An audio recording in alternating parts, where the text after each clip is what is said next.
The sharp crack of a pistol shot rang through the stillness of dawn, shattering the peace of Willow Creek like a hammer to glass. Nora Collins lowered her smoking revolver, a smug smile playing on her lips as she observed the tin can sailing through the air before landing with a distant clatter against the rocks.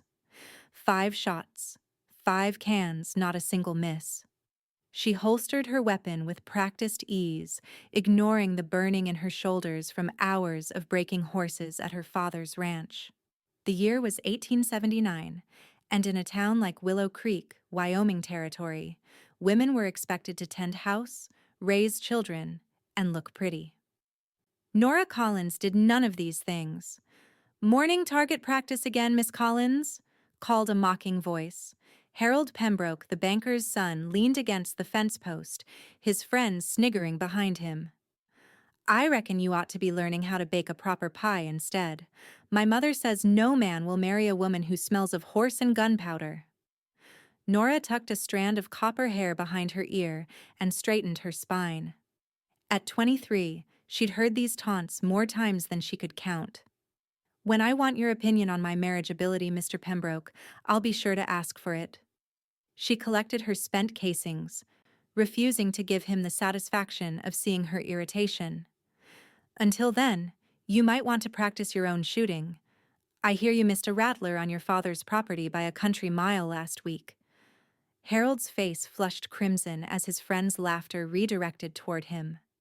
Nora strode past them, boots kicking up dust as she headed back toward Collins Ranch. Her father's property sprawled across 200 acres of prime Wyoming land, good grass, good water, and endless sky. Thomas Collins had built it with his bare hands after returning from the war between the states, and had raised his daughter alone after his wife died in childbirth. Without sons to take over the ranch, he'd taught Nora everything he knew about horses, cattle, and running a business. Now, with his arthritis worsening every year, she was essentially running the place. As Nora approached the barn, she saw her father sitting on the porch, whittling a piece of wood with gnarled hands.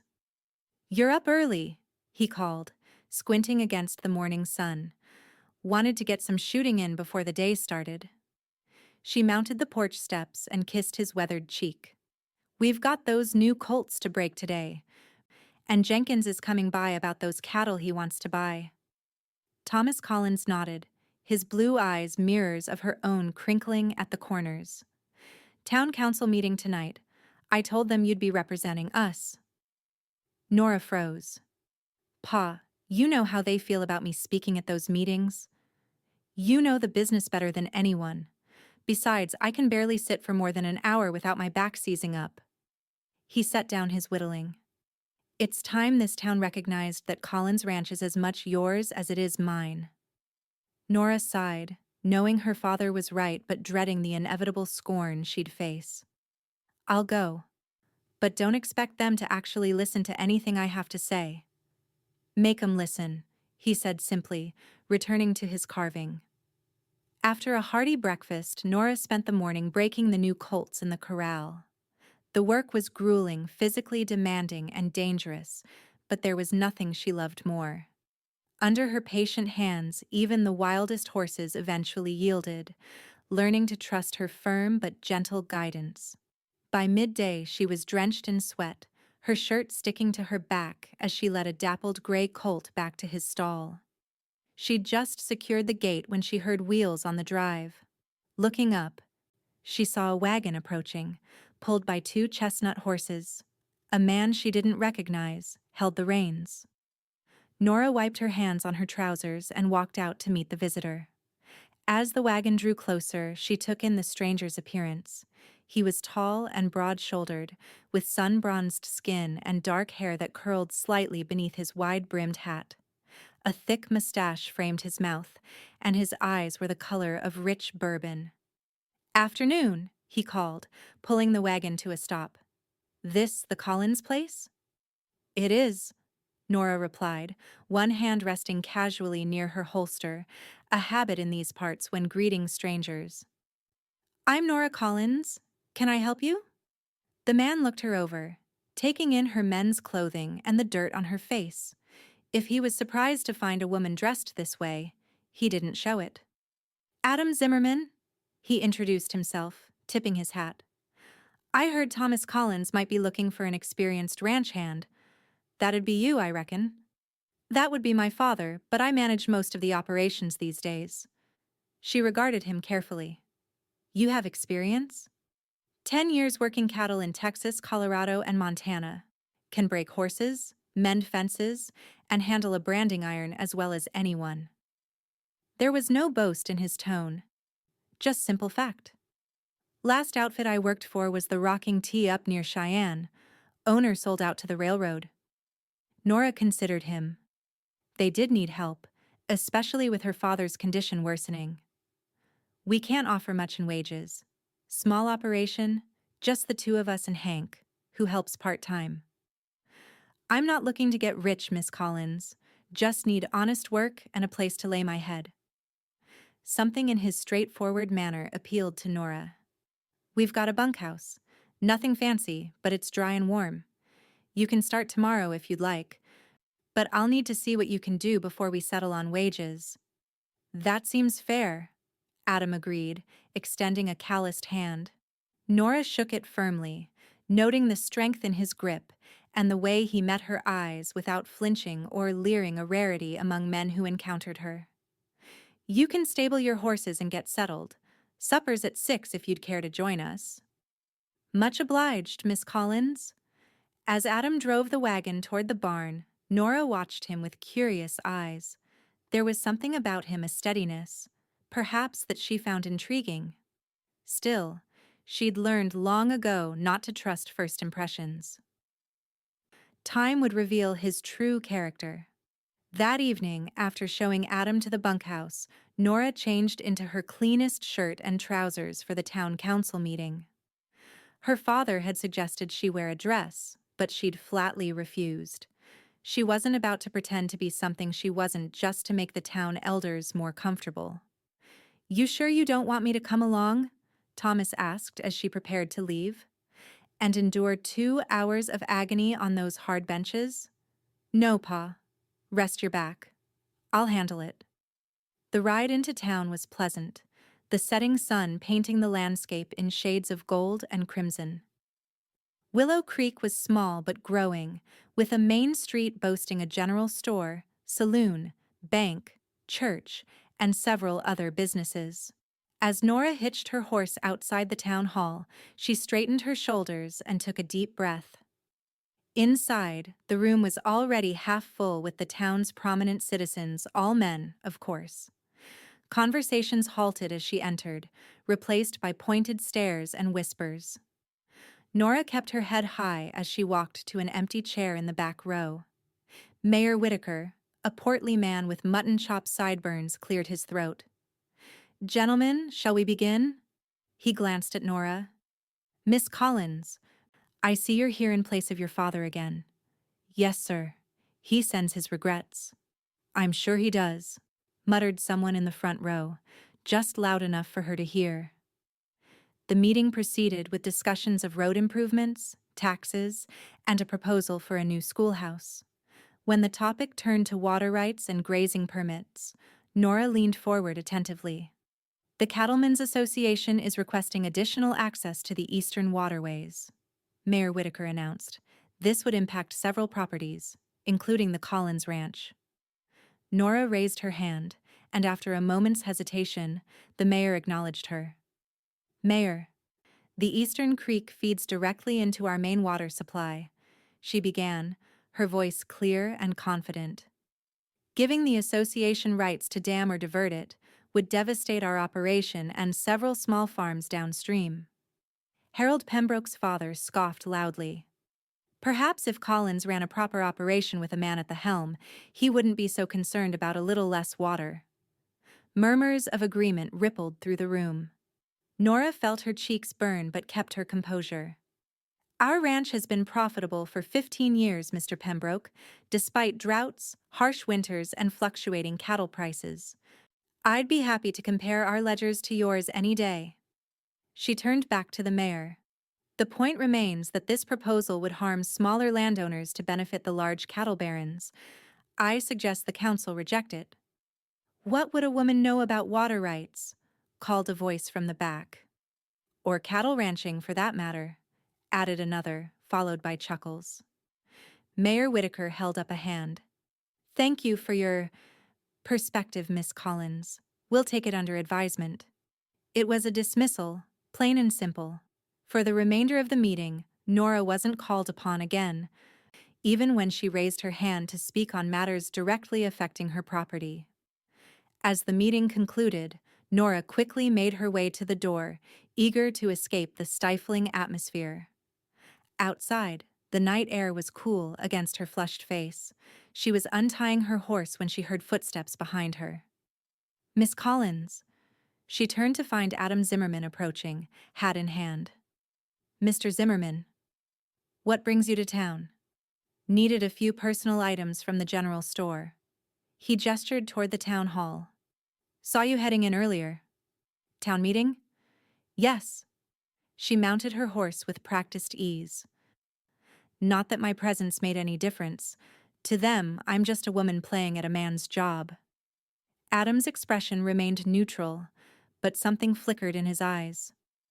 Some people have trouble seeing past what they expect to find. And what do you expect, Mr. Zimmerman? He considered the question seriously. I expect competence from those who claim to have it. Man or woman doesn't much matter in my experience. Nora studied him, searching for any sign of mockery but finding none. We'll see if you still feel that way after working for me a while. I reckon we will. He settled his hat back on his head. Good night, Miss Collins. As Nora rode home under the star-filled sky, she found herself wondering about her new hired hand. Adam Zimmerman didn't seem cut from the same cloth as the men of Willow Creek, but she'd learned long ago not to place her trust too quickly. Still, there was something refreshing about his lack of immediate judgment. Time would tell if that was merely a facade or something more genuine. The next morning, Nora was up before dawn, as usual. After a quick breakfast, she headed to the barn to find Adam already there, mucking out stalls. You're an early riser, she observed, surprised. He straightened, leaning on the pitchfork. Sun doesn't wait for lazy men. No, it doesn't. She nodded approvingly. We've got fence repairs on the north pasture today, then some calves to brand if there's time. Lead the way, boss. The term boss coming from his lips gave Nora pause. It was the first time any hired hand had acknowledged her authority so directly. Usually, they looked past her to her father, waiting for his confirmation of her orders. They worked well together that day. Adam was as skilled as he'd claimed, maybe more so. His experience showed in the efficient way he moved, the careful attention he paid to details, and his gentle but firm handling of the livestock. By sundown, they'd repaired 1/2 mile of fence and branded 12 calves. As days turned into weeks, Adam proved himself invaluable around the ranch. He never questioned Nora's instructions, never made comments about her clothing or manner, and most importantly, he treated her with the same respect he showed her father. It was unsettling, in a way. Nora had grown so accustomed to fighting for respect that she wasn't quite sure how to respond when it was freely given. One afternoon, while they were riding the boundaries of the property, checking for strays, Adam broke their comfortable silence. How long have you been running this place? Nora glanced at him, then back at the horizon. Officially or unofficially? Both, I suppose. Pa started teaching me the business when I was 10. By 15, I was helping with most decisions. When I turned 20, he put my name on the deed alongside his. That was 3 years ago. His health started failing not long after. Adam nodded thoughtfully. Must have been hard, earning the respect of the hands. Most didn't stay long once they realized I wasn't just playing at being in charge. She smiled wryly. Except old Hank. He's been with us since the beginning. Their loss? Adam said simply, You know what you're doing. More than most men I've worked for. Nora felt an unexpected warmth bloom in her chest at the casual compliment. Thank you, Mr. Zimmerman. After all this time working together, don't you think you could call me Adam? Their eyes met briefly, and something shifted in the air between them. I suppose I could. Adam? He smiled then, a genuine smile that transformed his serious face and made her heart beat just a little faster. There now, that wasn't so difficult, was it? Nora laughed despite herself. Don't push your luck. The moment was interrupted by the distant sound of cattle lowing in distress.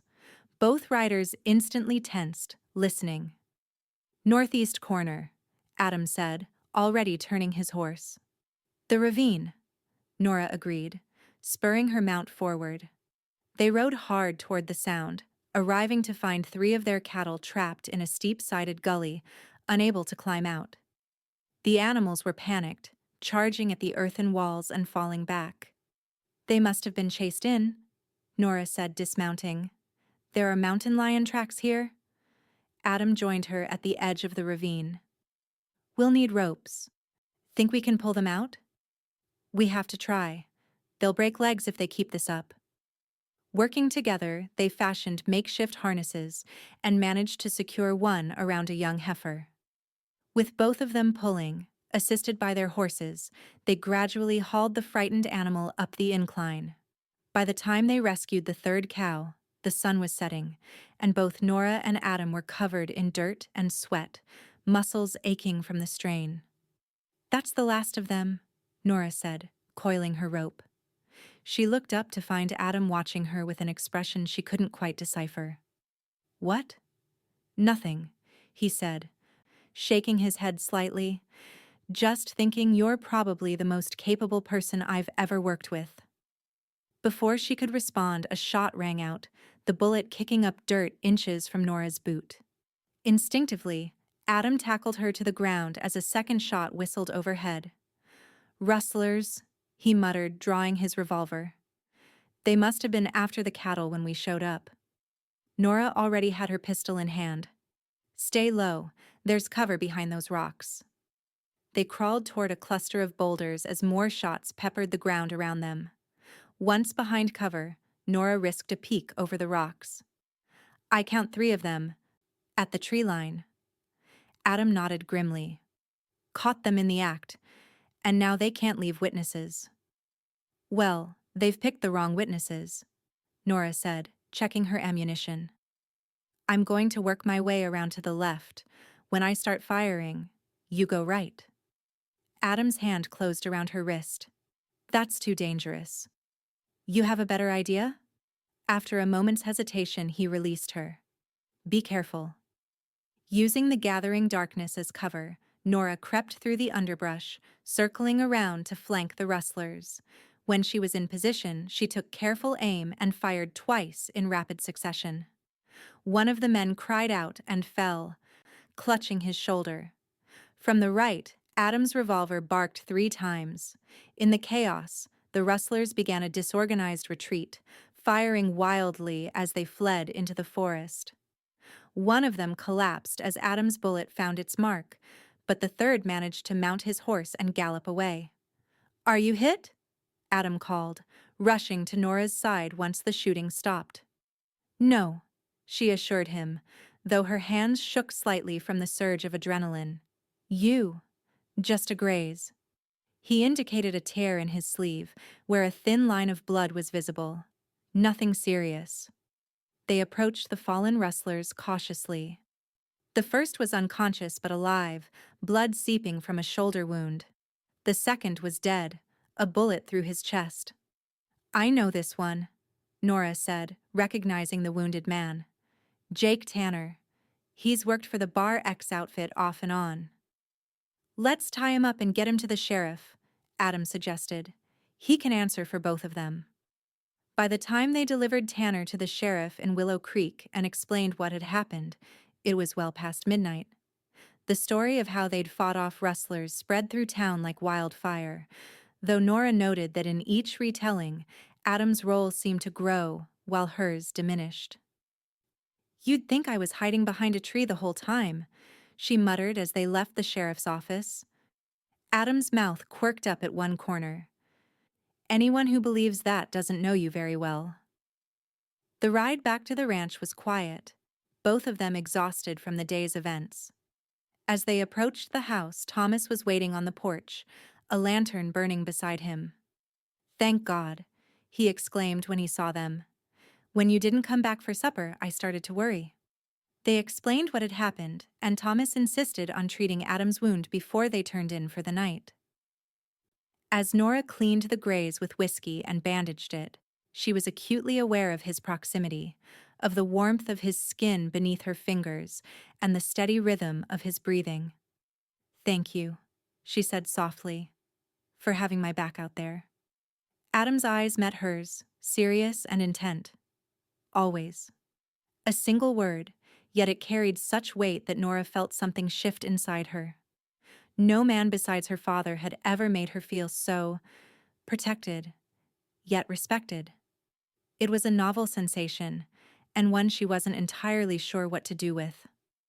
"Well," she said, stepping back and clearing her throat, "you should get some rest. Tomorrow's going to be a long day." Adam nodded, rising from his chair. "Good night, Nora." It was the first time he'd used her given name, and the sound of it in his deep voice followed her into her dreams that night. Word of the rustler incident spread quickly through the county. At church that Sunday, which Nora attended primarily to please her father, she found herself the subject of curious stares and whispered conversations. After the service, several people approached to ask about what had happened, though they directed their questions mainly to Adam. "Must have been frightening for Miss Collins," Mrs. Trau, Pembroke said with false sympathy, patting Nora's arm as though she were a child. "Thank goodness you were there to protect her, Mr. Zimmerman." Before Adam could respond, Harold Pembroke chimed in. "Indeed, though I'm surprised she didn't faint at the first gunshot. Most women would have." Nora smiled tightly.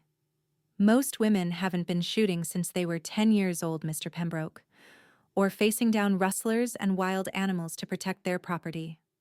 "Now, Nora," Mrs. Pembroke chuckled condescendingly, "there's no need to exaggerate. We all know your father and his men handle the dangerous aspects of ranching."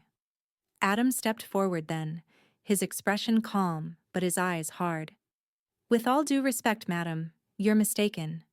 Miss Collins not only held her own during the attack but was instrumental in taking down one of the rustlers.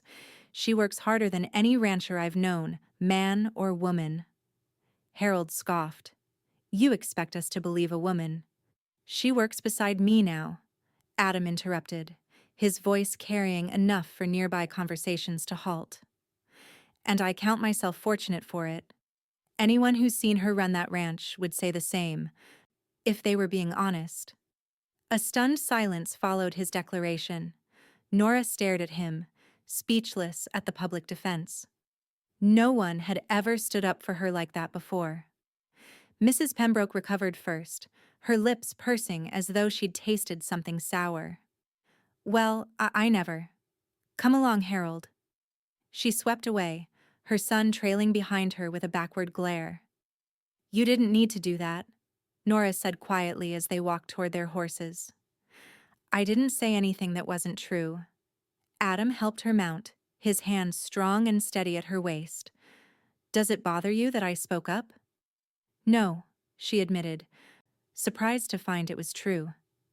"I'm just not used to having allies in this town."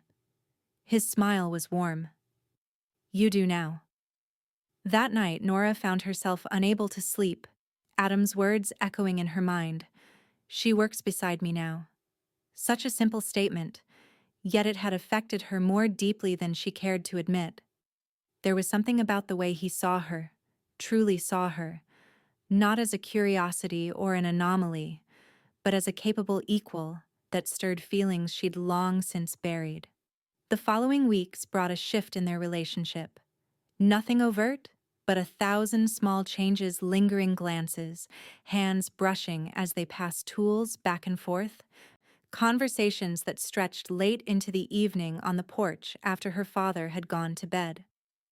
Nora found herself looking forward to these quiet moments, to the sound of Adam's laugh and the thoughtful way he listened when she spoke. One evening, as they sat watching the sunset paint the sky in vivid oranges and purples, Adam asked about her mother. "Pa doesn't talk about her much," Nora said, tracing the grain of the wooden porch rail with her finger. "Says it hurts too much, even after all these years. But I know she was beautiful. There's a portrait of her in Pa's bedroom. She had red hair like mine, and she loved to sing." "You must take after her in more ways than one," Adam observed. Nora laughed softly. "I doubt it. From what little Pa has said, she was gentle and proper. A true lady. Nothing like me."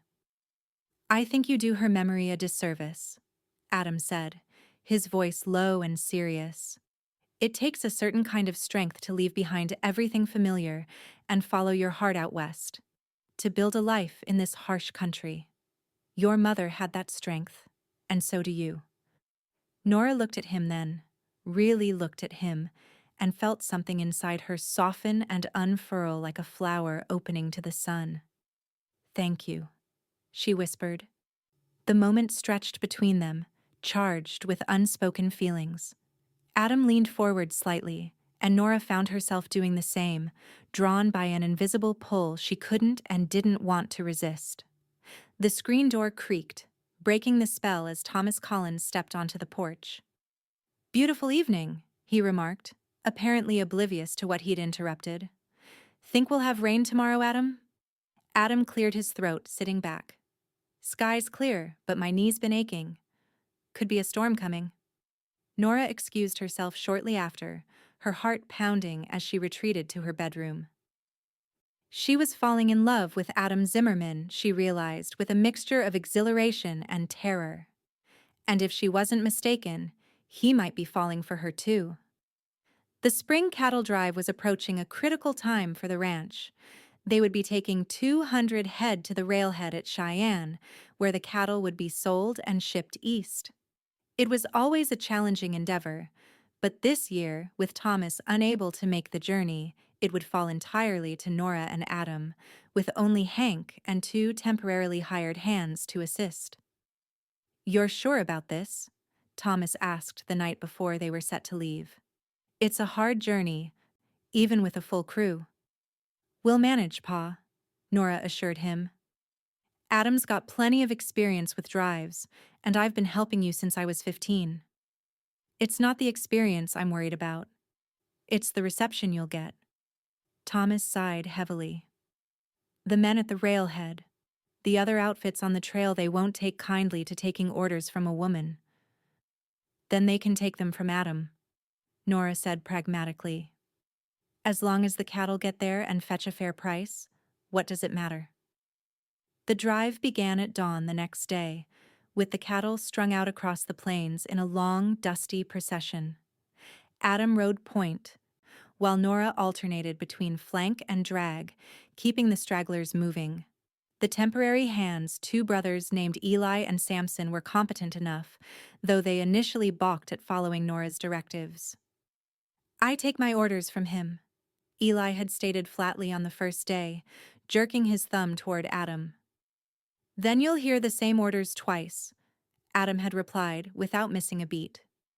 "Miss Collins and I run this outfit together. You got a problem with that? You can collect your pay and head back now." The brothers had exchanged glances but stayed on, gradually accepting the unusual arrangement as the drive progressed. On the 3rd night, as they camped near a tributary of the North Platte River, Nora found Adam sitting alone by the fire, long after the others had turned in. The night was cool, stars scattered like diamonds across the velvet sky. "Can't sleep?" she asked, settling beside him. He shook his head. "Just enjoying the quiet. Gets scarce on a cattle drive." They sat in companionable silence for a while, the crackling fire and distant lowing of cattle the only sounds. "Can I ask you something?" Nora finally said. "Of course." "Why did you come to our ranch? There are bigger outfits that pay better wages." Outfits where you wouldn't have to answer to a woman. Adam stoked the fire with a stick, sending sparks spiraling into the darkness. I'd been hearing about the Collins place for a while, a small ranch that somehow managed to survive when others were getting swallowed up by the big operations. When I learned it was largely run by the owner's daughter, he shrugged. I was curious. Curious to see the freak show? Nora asked, only half joking. Curious to see what kind of woman could succeed in a world that was determined to see her fail. His eyes, reflecting the firelight, met hers. And now I know. And what kind of woman is that? Adam's gaze traveled over her face, lingering on her lips before returning to her eyes. The kind I've been looking for all my life without knowing it. Nora's breath caught in her throat. Adam. I'm not a man of many words, Nora, but I want you to know that I've never met anyone like you. You're strong and stubborn and smarter than any 10 men put together. He reached out, hesitantly brushing a strand of hair from her face. And if you'll allow it, I'd very much like to kiss you right now. Heart hammering against her ribs, Nora nodded. Adam leaned forward, one hand cupping her cheek as his lips met hers in a kiss that was gentle at first, then deepening as she responded. Nora had been kissed before awkward, fumbling encounters with boys who saw her as a challenge rather than a person. This was different. Adam kissed her as though she were precious, yet equal, neither fragile nor invulnerable, but perfectly, wonderfully human. When they finally parted, breathless and flushed, Adam rested his forehead against hers. I've been wanting to do that since the day I met you, he confessed. Why didn't you? Wasn't sure you felt the same. And I didn't want to risk my position at the ranch if you didn't. He smiled slightly. Besides, a woman like you deserves to be courted properly. Nora laughed softly. I don't think there's a proper way to court a woman like me, Adam. Then we'll have to make up our own rules as we go along, he replied, pressing another kiss to her lips. For the remainder of the cattle drive, they kept their growing relationship discreet in front of the hired hands, but in the quiet evenings by the fire, they shared stories of their lives, their dreams, and increasingly passionate kisses. Nora learned that Adam had lost his parents young and been raised by an uncle who taught him ranching. He'd wandered the West for years, working various outfits but never finding a place that felt like home. Until now? Nora had asked tentatively one night, her head resting on his shoulder as they watched the stars. Until now, he'd agreed, kissing the top of her head. When they finally reached Cheyenne, the cattle were in excellent condition despite the arduous journey. Nora prepared herself for the usual battle with the buyers, who inevitably tried to lowball her when they realized a woman was involved in the negotiations. Let me handle this, Adam suggested as they approached the stockyards. No. Nora's voice was firm. I appreciate the offer, but these are my cattle. I need to be the one to sell them. Adam studied her for a moment, then nodded. Then I'll be right beside you. The chief buyer, a corpulent man named Hargrove, didn't bother to hide his disdain when Nora introduced herself. Collins Ranch, eh? Your father sent you to play messenger girl? He chuckled at his own wit, several of his associates joining in. I'm here to sell 200 head of prime beef cattle, Mr. Hargrove, Nora replied evenly. If you're not interested in doing business, I'm sure the buyers from Chicago Pacific will be. Hargrove's smile faded. Now, no need to be hasty. Let's have a look at your stock. As they walked through the herd, Hargrove made a show of finding fault with every animal, though even Nora could tell he was impressed by their condition. Bit lean, these ones, he remarked. Feed's been scarce, I take it? They've lost some weight on the drive, as all cattle do, Nora countered. But they're healthier than most I see in these yards. You won't find better beef this side of the Mississippi. Hargrove grunted noncommittally. I might take them off your hands. Say, $28 a head. It was an insultingly low offer. The going rate was at least $35. Nora didn't flinch. $40 a head. Hargrove laughed outright. Honey, you clearly don't understand how this works. I'm offering you a fair price considering the circumstances. What circumstances would those be, Mr. Hargrove? Adam interjected, his tone deceptively mild. Well, the condition of the cattle, of course. Hargrove blustered, suddenly less confident under Adam's steady gaze. These are prime cattle, as you well know, Nora said. $40 a head, or we'll take our business elsewhere. After much haggling, they settled on $38 per head, a better price than most outfits received that season. As they counted out the payment in the buyer's office, Hargrove shook his head in grudging admiration. You drive a hard bargain, Miss Collins. Your father taught you well. Actually, Adam said, I believe it's Miss Collins who's been teaching the rest of us. Later, as they celebrated their successful drive in a respectable Cheyenne restaurant, a rare luxury for ranch folk, Adam raised his glass to Nora. To the most formidable cattlewoman in Wyoming territory. Nora clinked her glass against his, smiling. And to her very wise ranch hand, who knows when to step back and let her do the talking. Adam laughed, the sound warming her from the inside out. I learn quickly. Over dinner, they discussed the future of the ranch, plans for expansion, and the possibility of breeding better stock.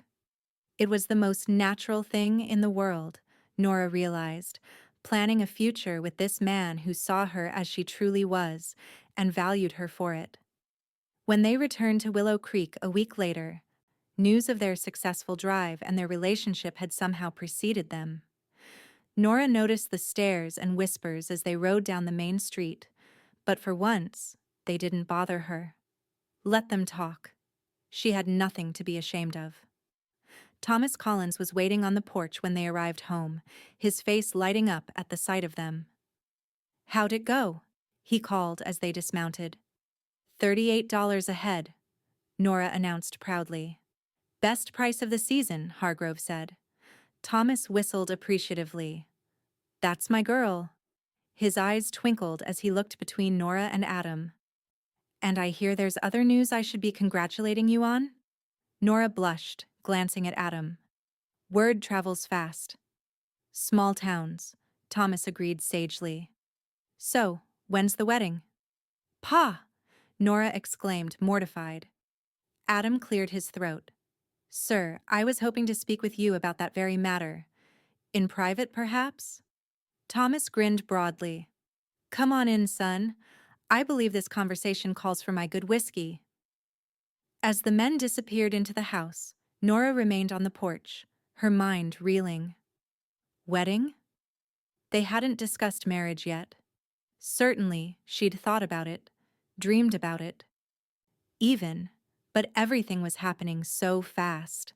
Later that evening, Adam found her in the barn, brushing down her horse with more vigor than was strictly necessary. So, he said, leaning against the stall door. I had an interesting chat with your father. Nora didn't look up. Did you now? He gave us his blessing, contingent on one condition. That got her attention. What condition? Adam's lips twitched with suppressed amusement. That I never try to stop you from running the ranch the way you see fit. That we be true partners in all things. He stepped closer, taking the brush from her hands and setting it aside. I told him that was my intention all along. Was it? Nora asked, her voice barely above a whisper. From the moment I realized I was in love with you. He took her hands in his. Nora Collins, I didn't come here looking for a wife. But I found one anyway, the most remarkable, infuriating, beautiful woman I've ever known. Will you marry me? Tears pricked at Nora's eyes. You know I'm never going to be a conventional wife. I won't stop wearing trousers or carrying a gun or breaking horses. I would never ask you to be anything other than exactly who you are, Adam said solemnly. That's who I fell in love with. Then yes, Nora whispered, joy bubbling up inside her like a spring. "Yes, I'll marry you." The wedding took place that autumn. A simple ceremony in the Willow Creek church, followed by a celebration at the ranch. To everyone's surprise, especially Nora's, most of the town attended.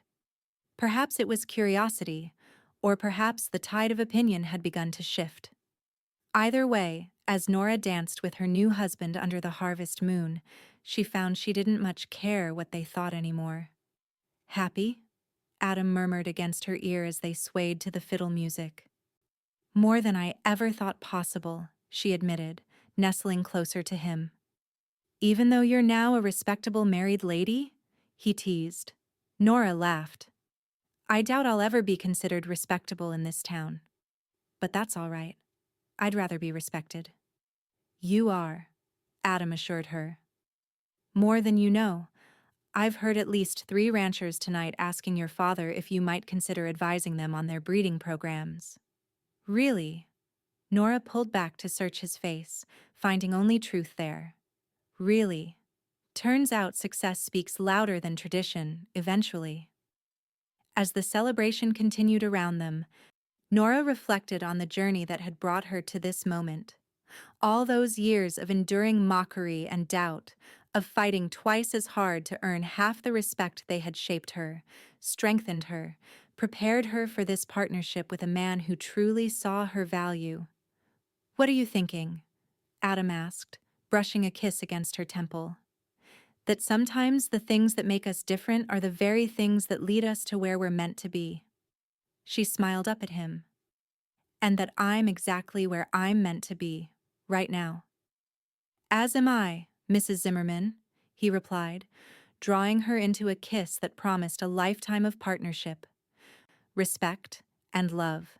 5 years later, Nora stood on the porch of the expanded Collins Zimmerman ranch house, watching as Adam taught their 3-year-old daughter, Elizabeth, to sit on a gentle pony. The little girl, with her mother's copper hair and her father's serious brown eyes, was fearless, already demanding to go faster. "Careful, Beth," Nora called. "Listen to your papa." In her arms, 6-month-old Thomas squirmed and babbled, reaching for the colorful scene before him. Nora kissed his downy head, breathing in his sweet baby scent. The ranch had prospered beyond their wildest expectations. With Adam's expertise in cattle breeding and Nora's shrewd business sense, they had expanded to 3 times the original size, absorbing smaller, struggling properties and introducing new bloodlines that produced hardier, more valuable stock. More surprisingly, Nora had become something of a local legend. After their cattle consistently fetched the highest prices at market for 3 years running, other ranchers began seeking her advice. Young women from surrounding counties wrote to her, asking how they too might forge their own paths in a man's world. The town that had once laughed at her now pointed to her with pride when visitors passed through. "That's Nora Zimmerman," they'd say. "Runs the best cattle operation in 3 counties with her husband. Started when she was just a girl, working her father's place." Thomas Collins still lived with them, though he'd officially retired 2 years earlier. His health had improved with the reduced workload, and he delighted in his role as grandfather, telling the children stories of the early days when Wyoming was still wild and untamed. As Nora watched her family, contentment washed over her like a warm tide. Her path had never been easy, but it had led her here to this life filled with purpose, respect, and love. Adam looked up, catching her eye across the yard. His smile, still as heart-stopping as the day they met, held all the understanding and partnership they had built together. He handed Beth to Hank, who had stayed on as their foreman, and crossed to join Nora on the porch. "How are my beautiful wife and son today?" he asked, dropping a kiss on Nora's lips before taking the baby from her arms. "We're just enjoying the view," Nora replied, leaning against his solid strength. "Beth's going to be an even better rider than I am, I think." "God help us all," Adam chuckled. "One fearless Collins woman was enough. Now we have 2. Zimmerman women, Nora corrected with a grin. Collins Zimmerman, he compromised, as he always did. From the paddock, Beth called for them to watch as she guided the pony in a small circle, her face alight with pride.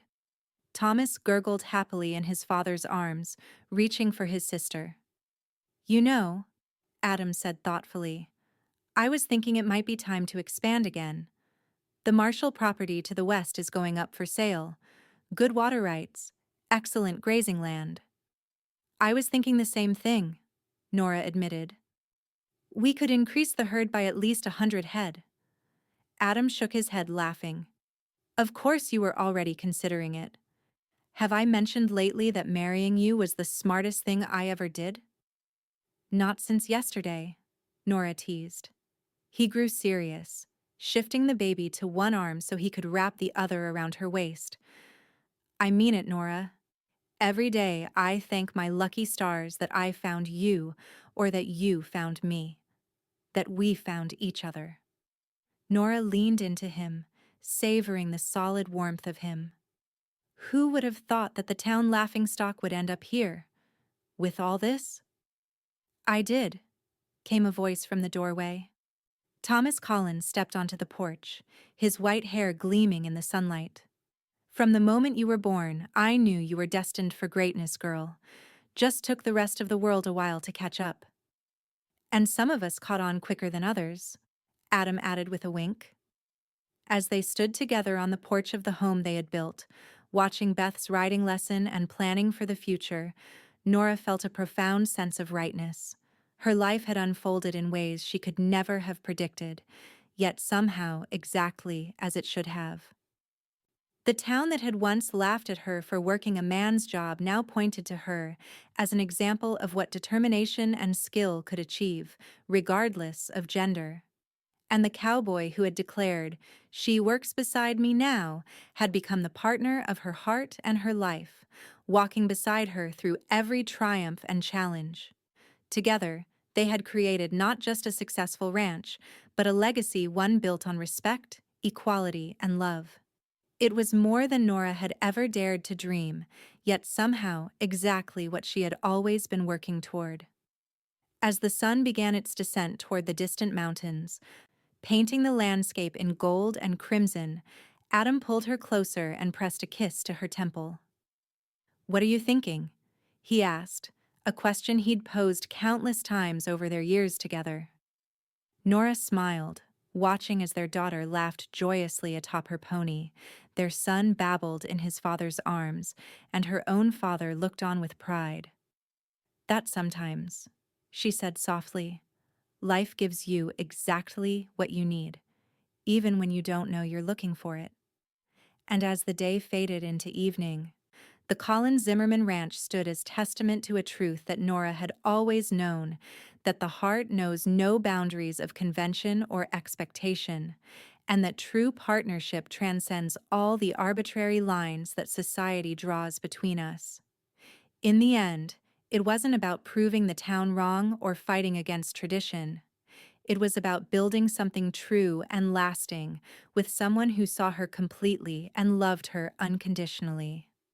And in that, Nora Collins Zimmerman had succeeded beyond measure.